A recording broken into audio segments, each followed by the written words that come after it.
आंबेडकरी चळवळीची दानादान करण्यामध्ये सर्वात मोठा हात हा काँग्रेसचा होता. शेड्यूल कास्ट फेडरेशन पासून तर रिपब्लिकन गटातटात लोकांना पूस लावून माणसे फोडणे, थोडा आणि राज्य करा या नीतीचा अवलंब काँग्रेस पहिल्यापासून करत आलेला. तोच प्रकार आता वंचित बहुजन आघाडीबद्दल करत आहेत. सतत बी टीम म्हणून तुम्ही लक्षात घ्या. ह्या आंबेडकर राजकारणात पुढे जाऊ नये म्हणून काँग्रेसने फुटीरतावादी विचार पेरलेत. आपलेच माणसं आपल्या विरुद्ध उभे केलेत आणि सत्तेच्या मस्तीत बहुजन समाजावर अन्याय करत आले. उदाहरण द्यायचं झालं तर नामांतराचा लढा, खैरलांजी प्रकरण. आता एवढं स्पष्ट सांगूनही तुम्हाला काँग्रेसचं खरं रूप कळत नसेल तर तुमच्यासारखा मूर्ख व्यक्ती दुसरा कोणी नाही. काँग्रेसच्या प्रेमामधून बाहेर या.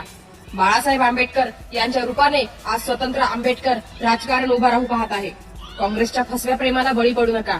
बाळासाहेबांच्या मागे भक्कम उभे राहून स्वतंत्र आंबेडकरी विचारांना असलेला पक्ष उभा करूया. वंचित बहुजन आघाडीला साथ देऊया.